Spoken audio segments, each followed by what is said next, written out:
अस्सलाम वालेकुम everyone, welcome back to my channel village कल रूबी। तो अभी मैं तैयारी कर रही हूँ चने की।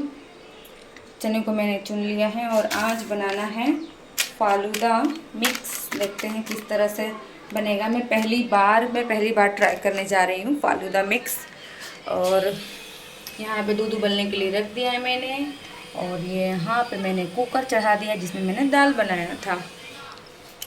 तो चलिए फिर मिलते हैं अफ्तार बनाते बनाते। आपके पास टाइम है और ना मेरे पास टाइम है, इसलिए चलिए शुरू करते हैं अफ्तार बनाना। और आप भी बनाएंगे और मैं भी बनाती हूँ। और जब आप लोग ये ब्लॉग देखेंगे तब आराम कर रहे होंगे आप भी, और मैं जब एडिटिंग कर रही होंगी तो वो मेरा भी आराम में ही गिनाएगा। तो चलिए बकवास कम करते हैं और बनाते हैं अफ्तार। मेरी कोशिश हमेशा यही रहती है कि नमाज़ पढ़ने से पहले, असर का नमाज से पहले जितनी तैयारियां करनी है उतना कर लूं, और उसके बाद खाली आकर है ना किचन में फ्राई करने वाली चीज़ें ही बस बाकी रह जाए। और खाना तो मैं रमज़ान के महीने में अफ्तार के साथ साथ नहीं बना पा रही हूँ क्योंकि इस समय नहीं मिल पा रहा है। तो वीडियो बहुत हाई पे है, इसलिए चलिए जल्दी जल्दी बात करते हैं कि क्या क्या मैं कर रही हूँ। यहाँ पे मूंग दाल का मैं पपड़ा बना रही थी, उसको तवे पे ऐसे आगे आप देख लेना।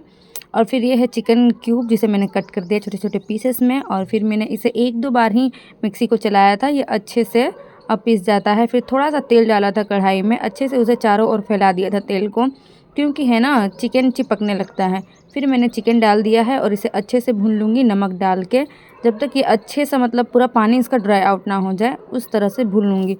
और मैं बना रही हूँ अंडा पराठा भी बोलते हैं इसे चिकन का, और या फिर चिकन पॉकेट भी बोल सकते हैं, हल्का फुल्का मिलता जुलता, जो नाम देना चाहें आप दे सकते हैं। लेकिन बेसिकली मेरी नज़र में तो ये चिकन का अंडा पराठा है।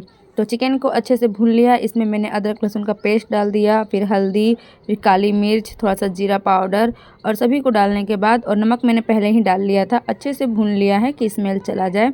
और फिर धनिया पत्ता काट दूँगी। फिर इसके अंदर और जो स्पाइसेस हैं जैसे कि अदरक लहसुन का पेस्ट, अदरक लहसुन मिर्ची का पेस्ट था, फिर प्याज और थोड़ा सा चाट मसाला, ये सब डाल करके अच्छे से मैं मिक्स कर लूँगी। और जब चिकन पॉकेट्स बनाने होंगे या अंडा पराठा तब मैं यूज कर लूँगी।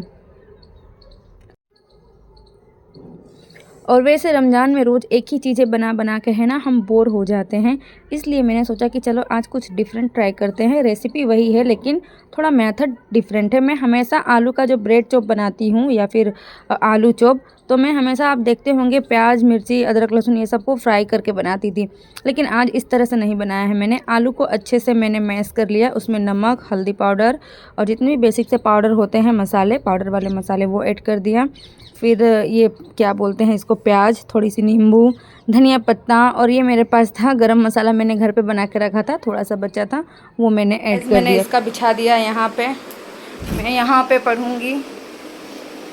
तो पहले तो तुमने कचरा साफ़ नहीं किया, ऐसे ही बैठ गए आप।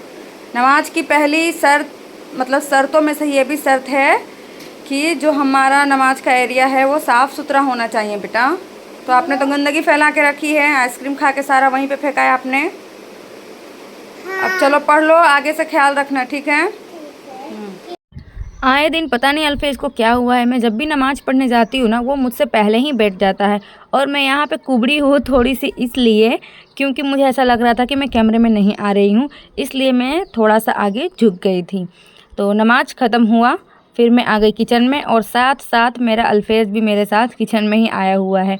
तो यही है वो मूंग दाल का वड़ा बोल लीजिए, या वड़ा तो नहीं बोलेंगे हम लोग, पपड़ा बोलते हैं, भजिया भी बोल सकते हैं आप लोग। वो थोड़े से तेल में ही मैं बनाती हूँ क्योंकि थोड़ा बहुत अफ्तार में एक डिश तो हेल्दी होना चाहिए, तो उसे कम ऑयल में बस तवे को ग्रीस करके हल्का हल्का ही ऑयल डालती हूँ, ज़्यादा ऑयली नहीं बनाते हैं उसे। और उसमें आप अगर चाहें ना मूँग वाले में, तो उसमें आप चना भी ऐड कर सकते हैं, चने का दाल ऐड कर सकते हैं, और पीस करके अच्छे से ग्राइंड करके फिर उसे तवे पे बनाया जाता है। हालांकि आप उसे डीप फ्राई भी कर सकते हैं, लेकिन मैं थोड़ा हेल्दी रखना उसे पसंद करती हूँ क्योंकि बाकी चीज़ें तो बहुत ही ज़्यादा ऑयली होती है। तो आलू वड़ा मैंने, ब्रेड वड़ा मैंने बना लिया, ब्रेड चॉप बना लिया मैंने, ब्रेड सैंडविच, जहाँ जहाँ की मतलब बहुत सारे स्टेट में है ना अलग अलग भाषा में इसे अलग अलग तरीके से बोलते हैं। अलग अलग नाम होता है। और आप देख रहे हैं ब्रेड की कोटिंग बिल्कुल इसी तरह से करने से है ना, ब्रेड क्या बोलते हैं, जो बेसन है वो तेल में फैलता नहीं है। सबसे पहले किनारों को हमें बेसन में डिप कर लेना होता है, फिर बीच में डिप करके और जो एक्स्ट्रा बेसन का घोल है उसे अच्छे से साफ़ करके फिर कढ़ाई में डाल देना होता है। वैसे मेरी भाषा ऊंच नीच हो जाए तो कोई बात नहीं, आप लोग को स्क्रीन पे दिख रहा है कि मैं किस तरह से कर रही हूँ। बोलने में मैं थोड़ा वो हो जा रही हूँ आजकल, पता नहीं क्यों, सही से मैं साफ़ तरीके से नहीं बता पा रही हूँ। खैर, तो ये अभी जो आलू बच गया था तो उसके लिए मैंने मतलब अल्फ़ी के लिए मैंने चीज़ बॉल्स बना दिए हैं, क्योंकि उसे चीज़ बॉल्स पसंद है और उसने पापा से अपने बोल करके चीज़ मंगाया भी था। तो चीज़ रहता है तो मैं उसके लिए ऐसा ही बना देती हूँ। और ब्रेड क्रम्स मैंने रखा ही हुआ है। और ये है कॉर्नफ्लोर की स्लरी। अगर आप चाहें तो मैदे की भी स्लरी बना सकते हैं या फिर अंडे का भी बना सकते हैं, जैसा आपको अच्छा लगे। मैंने कॉर्नफ्लोर का बना लिया था। फिर इसे अच्छे से डिप करके मैंने ब्रेड क्रम्स को भी लगा दिया है। अब बारी आती है एग चिकन पॉकेट या फिर अंडा पराठा कह लीजिए, उसकी बारी आती है। और अभी आपने देखा वो जो अंडा का मैंने घोल बनाया था उसमें वो मूंग का जो मैंने बनाया था भजिया वो गिर गया था। और बहुत दिनों के बाद मैं ये बना रही हूँ रेसिपी, तो मुझे समझ में नहीं आ रहा था किस तरह से बनाना है।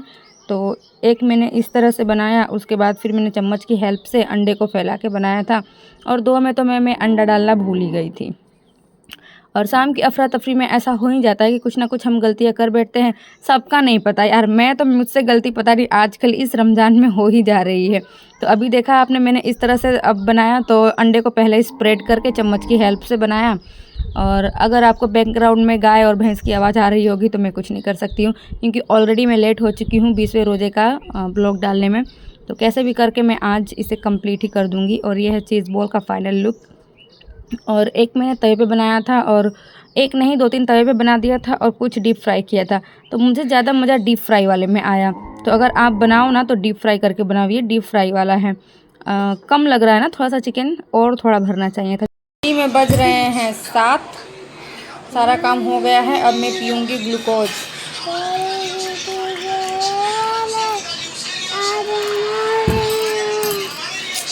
इसको तो गाइस है ना, थोड़ा सा आराम करने के बाद हम लोग निकल गए थे वॉक पे। मैं, अल्फेज और अल्फ़ी के पापा गए थे। और बर्तन मैंने अपनी भांजी पे छोड़ दिया है, वो धो लेगी। और किचन भी मैंने समेट लिया था। अब बारी आती है रात के खाना बनाने की। तो मैं रात के खाने में आज बना रही हूँ अखनी। इसका रेसिपी मैं नहीं डालूंगी और ना ही फुल वीडियो आपको दिखाऊंगी। उम्मीद करती हूँ आज का ब्लॉग आपको अच्छा नहीं लगा होगा। अगर अच्छा नहीं लगा तो कमेंट में ज़रूर बताना। बाय, अल्लाह हाफिज़, दुआ में याद रखना। और वैसे आज लैलतुल कदर की रात है, खूब दुआ करना और उन दुआओं में मुझे भी ज़रूर से ज़रूर ही शामिल करना। बाय।